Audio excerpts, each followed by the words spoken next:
ยินดีต้อนรับเข้าสู่สองบะมุนซ้อเสียงไทยทุกคนมีกาคอยกับลูกไซล่ากับผ้ากันไปนาพิจารทุกคนเอาเข้าไปขายอยู่บ้านนาพิจารเข้าขับเวลาแล้วทุกคนไปฮอดทางพอดีฝนตกบ้า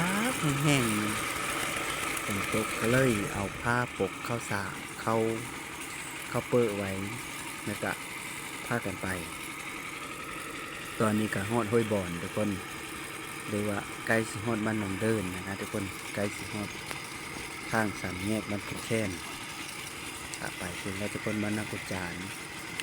ถ้ากันไปขายเข้าเนื่องจากเฮ็ดหน้าแล้วผัดเงินโบมี่นะกำมั่งขึ้นนั่นเลยกับบ่อขึ้นนั่นเลยกับบ่อขึ้นอ้อแต่ว่าเข้าอยู่เหลาสนานเลยย่าเข้ามาขายทุกคนโลเฉลยวะโล9,000เอ็ดนี่หน้ากุจาน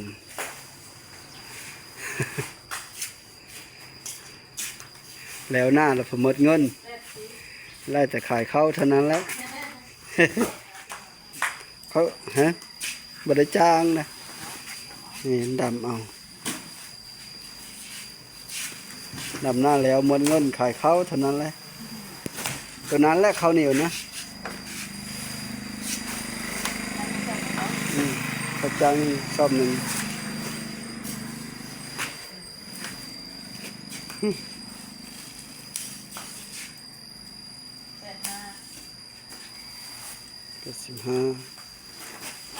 85โล83 84 85 3เธอติด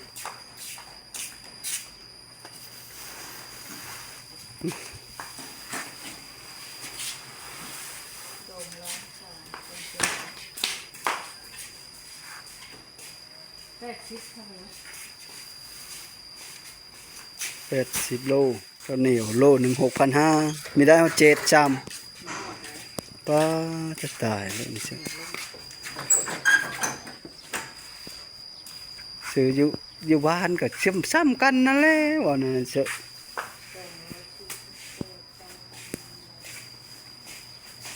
เงินหมู่เอามาขายผีแล้วได้แพงมาล่องๆมันก็ข้าวเดียวอยู่บ้านจะเป็นแล้วหอดเลยหอดบอลขายแล้วนอกเวลาเนาะเขามาขายทุกคนหมดเงินมีเงินใช้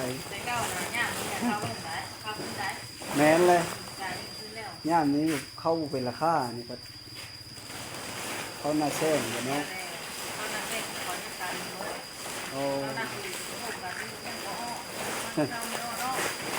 แม่นเลย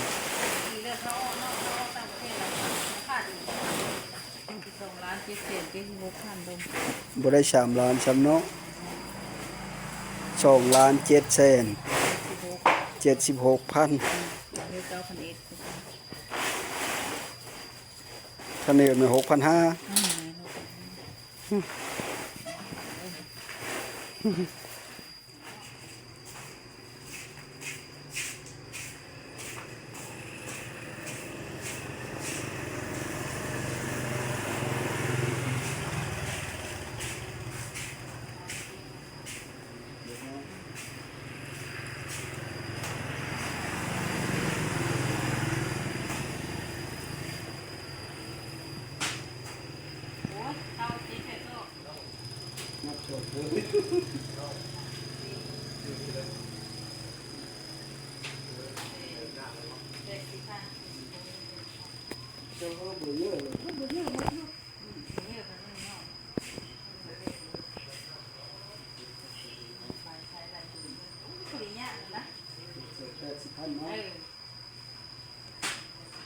เป็ดส้มเนาะโอ้ยคนนั้นเขาจะได้3 ล้านสมมติเนาะราคาดีกว่านั้นมาแล้วกะขายเข้ากันแล้วล่ะสิได้กลับเมื่อแล้วบ้านนี้ก็สิเมื่อแวะแถวทางนั่นแหละว่าสิหากินเฟอสะก้อนจะกับพาลูกเมื่อมากับลูกไซลาได้เกาหลีตีนกับบ่ทันได้ดีคักแต่ว่ามาได้ละมานะทุกคน บ้านนี้ก็สิได้เมื่อแล้วบ้านนี้ก็ดีโอ้แหละนี่ก็คือบ้านทาดอกแก้วมาขายอยู่พี่เฮิรนเจ๊ไปเลยเจ๊ใจโอนบ่แม่นบ่ชมตาหลังจากเฮาขายเข้าแล้วเฮาก็พากันปัดมือทุกคนพาลามือส่งพอลูกนะตอนนี้ก็เป็นเงินบริจาคกับมือนี่นะเหาะเลยบ้านท่าตะแก้วตอนนี้ก็ฮอดท่าตะแก้วทุกคนสำหรับสิเหาะมือชื่อหน้ามาทางพัฒนาเริ่มไปทุกคนแล้วก็มาจากท่าตะแก้วบ้านท่าตะแก้วดีว่า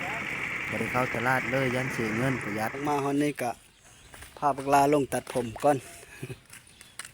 ผมยาวคนละนะ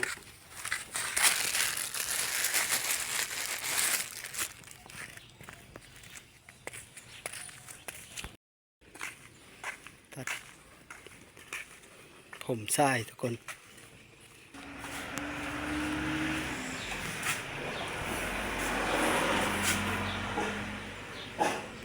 ส่งเลยบ่เพิ่นลนเลยได้เลยมาแหง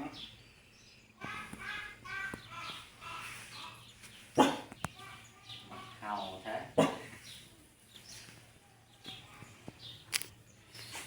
เข้ามาขายแล้วแวะตัดผมเลย โลเท่าไหร่ โอ้บ่แพงได้เฮายาวาโล110,000สนอกข้าวเจ้า6ชอบเนาะข้าวเจ้าข้าวเหนียว2ชอบ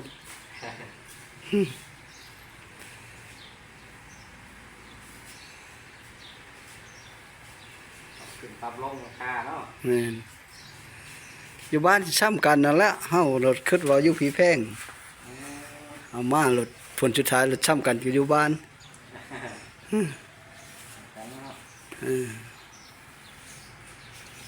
จากนั้นก็ถ้าละขับรถไถก็ต้องมาพี่ ไต่บ้าน โอ้ย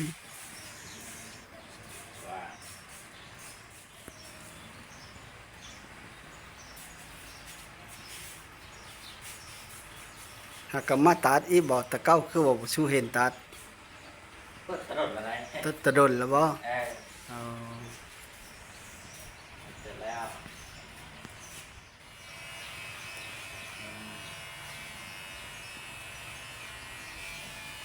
คนแล้วเดี๋ยวบ้านเนาะ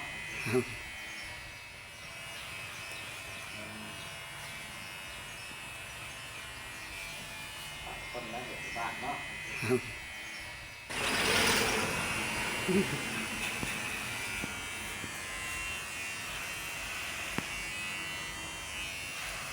เป็นเงางอเนาะผมเนาะผมมันจะใส่แล้วก็เนา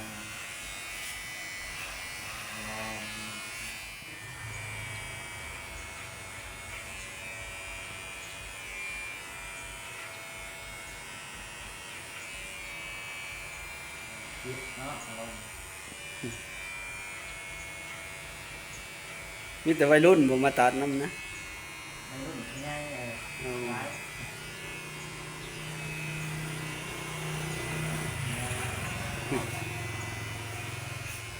ผู้หญิงก็มีบ่ โมมี่แต่ตัวนี้ เออ มาตัดถึงไส้ นี่นแหละผู้หญิงก็เฮาหารผู้หญิงพู่นแหล้วเนาะ โอเคตัดตัวนี้เนาะถึงไส้ ต้องไปเฮ็ดข้างในบ่ลื่นอะไร แม่มาดูเพื่อน ไปเฮ็ดตัดผมนะเออไปเฮ็ดอยู่สวรรค์พุ่นบ่ สวรรค์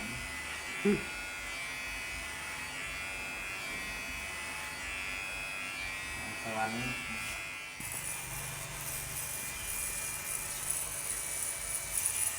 ตัดผมแล้วมันสิรออยู่บัดนี้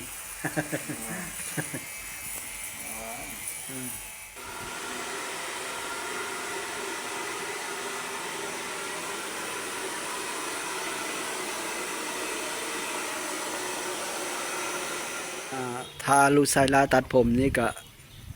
ฝนก็มืดไหมแล้วทุกคนนะตอนขาไปนะก็ห้ำ ฝนก็ดิเป็นก้อนเป็นโงนมาอีเลยฝนสิตกห้ามทางอีแล้วขับรถไถมาแล้วตีนหน้าไปทางหนึงตีนหลังเพิ่นจะไปก้อนแซงนี่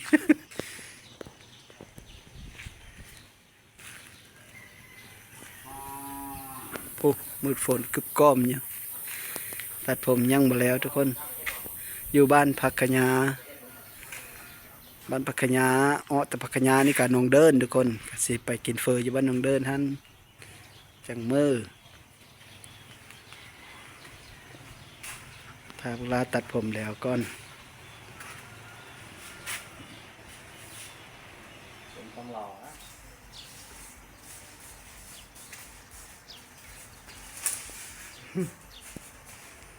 งามตั้งแล้วเรียบร้อยแล้วลายเนาะจักแล้วหวานทานงามแล้วบานทานเลย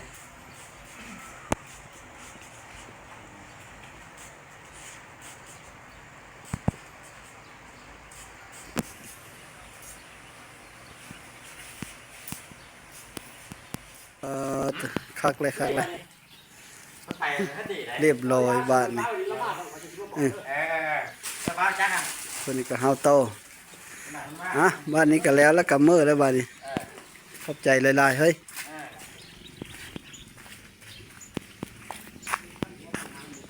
ปู้บ่ฮอดเฮิรนเราทุกคนนะมืดแห้งนี่เกือบก้อมมาเลยบ่ฮอดดอกเฮิรนฝนห้ำแล้ว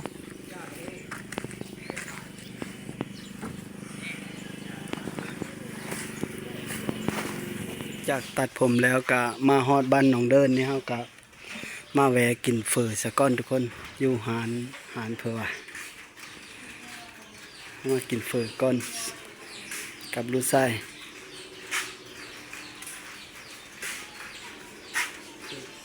สั่งแล้วเรียบร้อย2 ถ้วยเป็นกำลังเอาเฮอทุกคนตอนนี้ก็ยังล่อท่ากินเฟอก้อนทุกคนเพราะว่าเพิ่นยังเอามาให้โหดบนรูโมกนะตัดผมงามนี่ก็คือได้ดอแบบนี้เสะยุยมยะอยู่นี่เสะตัดผมเก่งแล้วมันก็งามเลย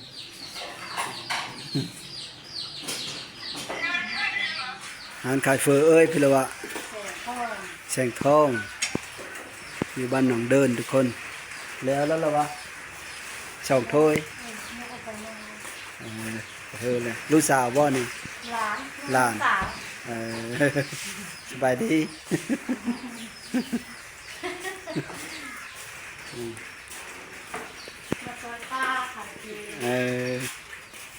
ไปให้ลูกชายเขาให้แล้วจ้ะ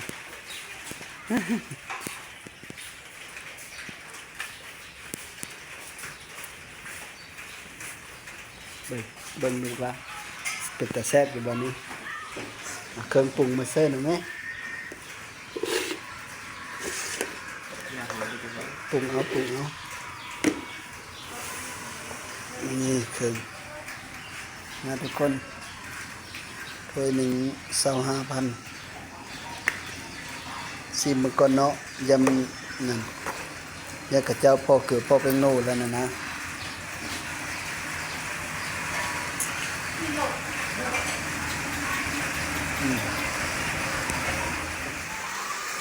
เอาเผ็ด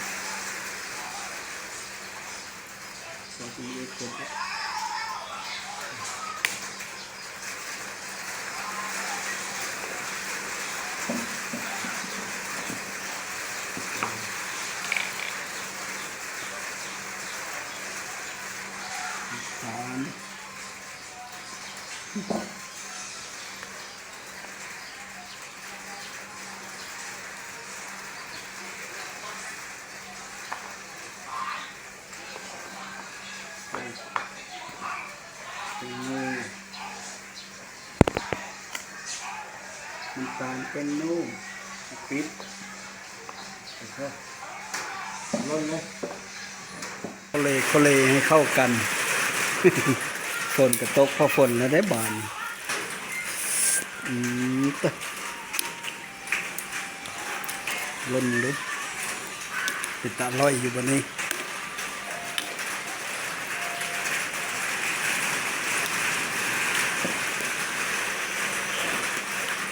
ซิมลุงละซิมต้นเนาะ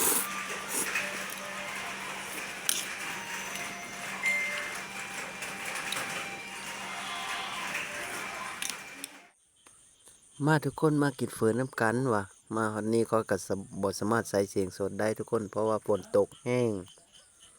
งรีฝนก็ไดิกากลงมาเสียงอันสังกะสีแล้วปังปีอยู่แล้วมันนั่นนะทุกคนเขาก็เลยใส่เสียงสดมาได้เขากระพากันกินกับลูกไส้กระแซบหลายทุกคนแซบอะไรได้ถ้วยหนึ่ง25,000ทุกคนอยู่บ้านหนองเดินหลังจากกินแล้วเขาก็เบิ้งฝนน้ำนะฝนก็ตกลงมาทุกคนตกแห้งกากนี่รถก็บริปกบริอันทอเลยพากันกินเฟอกับลูกไส้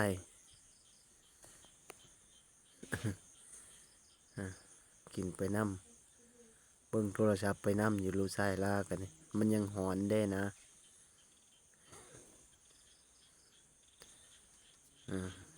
จัดไปแซ่บบอกลาแซ่บอ่ะเกาหลีลูกไส้ลาคอยเกาหลีคอยก็กินมึงลาก็กินพากันกลับใส่มาทูน้ำ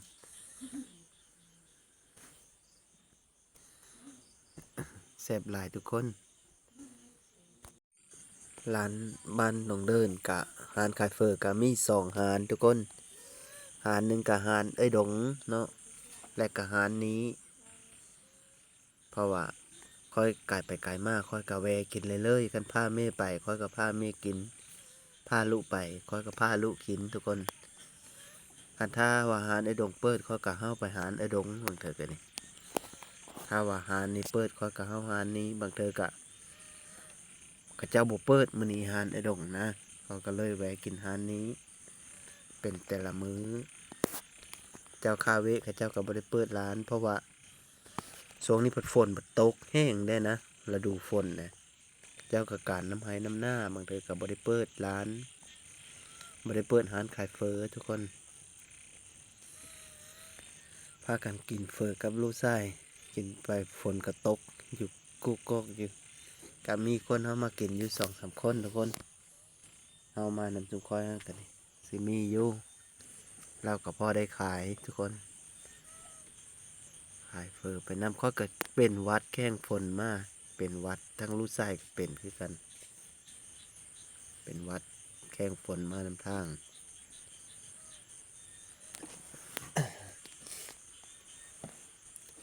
แซ่บพอกินทุกคนเพราะว่าเล่าขายหลายอย่างเพราะว่าทั้งมีทั้งเงินข้าวผัดและก็มีทั้งต่ำก็เมนูต่ำหลายแนวทุกคนต่ำข้าวปุ้นต่ำเฟอต่ำมี่ต่ำตีนไก่หรือว่าต่ำทะเลมีย่ำบ้านนี้ค่อยก็กินน้ำแล้วก็ชีจับกินเฟอแล้วก็เมื่อก็ได้โต๊ะน้ำ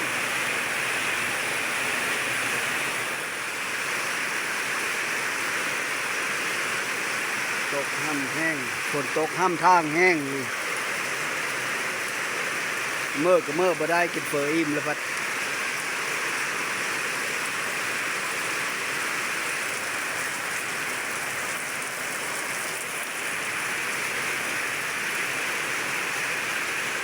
ตอนนี้ก็มาฮอดเฮิร์นแล้วฝนตกจังหวะเป๊ะมาเป็นเซอร์เป็นทรงแล้วทุกคนนะแล้วไผ่กันดิเดี๋ยวเป๊ะหมดมากันหนาวมานำทางฝนตกแห้งเลยแห้งมาตะสะบันลงเดินทุกคนกินเฟออยู่ฮันมาเทินก็ยังมีเศร้าอยู่ฝนตกอยู่นะยังมีเศร้าอยู่มีจักอยู่ฟุกมักแห้งตอนอยู่บันเดินตอนแห้งมากนะลากับเป๊ะพากันแข้งฝนมาจนเป๊ะเหมือนน้องลาเนาะ อืม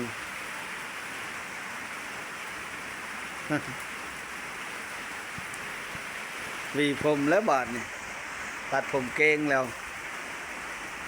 นี่ไข่แล้วบาดนี่อันนี้กินข้าวบาดนี่กินเฟอร์ละมาก็เยอะเข้าเลยกินไปแล้วก็มีซ้ำเข้า จังนี่ก็แจ้งกินบ่นอน ใส่อันกินนะเบิ่งก่อนหยับไปอีกจังหน่อยโคตรว่าเลยกัน คนก็มีอ้อเลยเฮ้ย ปอเตี้ย เขาก็ว่าเป็นกูนันนี่นะ อาหารก็แม่นป่าคังหนึ่งผักโมงเหมาะรู้ไหมหมกรู้ไหม นี่หน่อย แกะได้ปะล่ะนะหมกรู้ไหม มีแต่ผู้ค่า ตัวนี้ซีนแห้งกินน้ำกันทุกคนมาเถอะละกินข้าววันนี้ ดอกเลิกบุกละ ปลาเตอะหนึ่งผักโมงนี่นะก็เป็นแต่แซ่บอยู่ได้หนึ่งผักโมงกับเจ้าปลาเดะ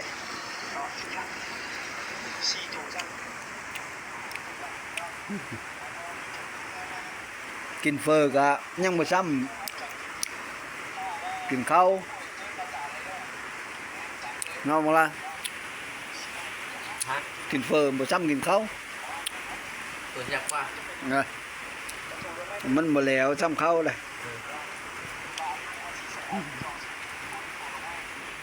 ข้าวน้ำกันทุกคน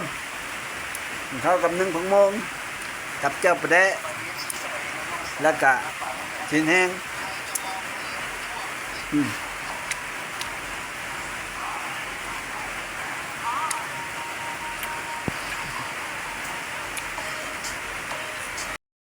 เจ้าอิ่มแล้วบ่เฮ้ยอิ่มเลย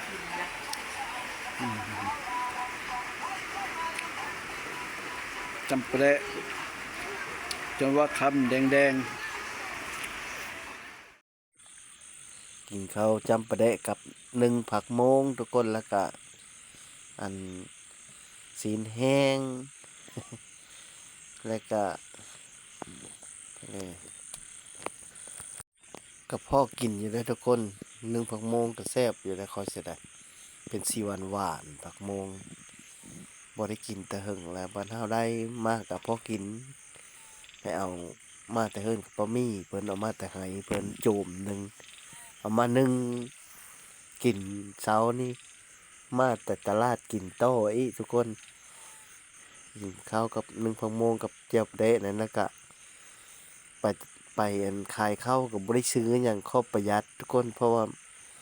อันเยอะเฮาตลาดกับย่านเบิดเงินเสียมันได้น้อยเข้าตั้ง8ซอบได้เงิน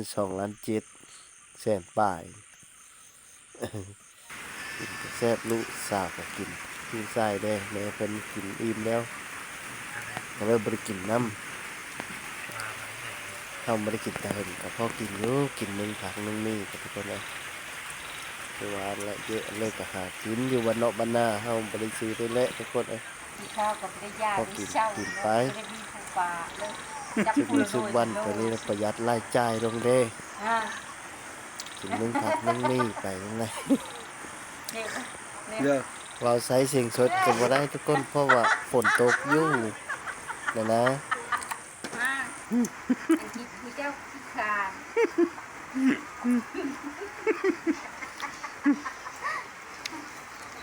เงยเลิงแล้วบ่ล่ะ มาสิไปข้างเพิ่ม ทุกคนหลังจากมาตลาดแล้วก็มาขายข้าวทุกคนตอนนี้ก็กินข้าวแล้วแหละคึดเชื่อเลิกกับบ่อ้อทุกคนอย่าไปหาขาต่อกับหมดขึ้นแล้วหมดคำคึดแล้วบาดนี่จากไล่เฮ็ดคึดไปชุดอยู่ด้านเหลาคึดไปชุดอยู่ด้านเหลานะคึดไปนั่นเลิกชุดอยู่ด้านเหลาหั่นจะเป็นคายเสียเท่านั้นแล้วว่ะขึ้นเลยขึ้นไปตักเอาเข้านิ่วนั่นได้ก็เอาข้าวเจ้า6 ชอบแล้วก็เอาไปขายพอได้เงิน2 ล้านป่ายทุกคนมีฮอด3 ชำโลหนึ่งเทละวะโลหนึ่ง9,000ไปขายอยู่หน้ากุจานอยู่บ้านเฮาก็ได้โล9,000นะข้าวเจ้านะค่อยพดไปขายอยู่กุจานยาวันละได้10โอ้ยว่าลุบเลยคันมีขี้ขันแก้มาจะแก้มาขายอยู่บ้านคือเก่าแล้ว ขับรถไถโหชั้นงอกๆไปฮอนนากุจานหนทางตั้ง10ปลายลักจนจะฮอดเช้าลักทุกคนเลยแข้งฝนมาเป๊ะยิ้มมายีดมาส่องพลุกับบักลาได้สุดท้ายก็ขอขอบอกขอบใจน้ำพ่อแม่พี่น้องที่เข้ามาติดตามรับส้มเด้อก็ขอให้อยู่ดีมีแห้งสุขูสุขคนเวลาแต่อยู่เคยอยู่ไก่อยู่ไทยอยู่ลาวก็ขอโชคประมาณหรือว่าอยู่ต่างประเทศก็ดีทุกคนตอนนี้ก็ฤดูฝนแล้วตอนนี้ก็ดีบ้านคอยกัติแต่ไม่ออกไปทางเลิกกับฝนห้ำก็ขอขอบขอบใจหลายๆขออยู่ดีมีแห้งโชคมานล้ำรวยเด้อสบายดี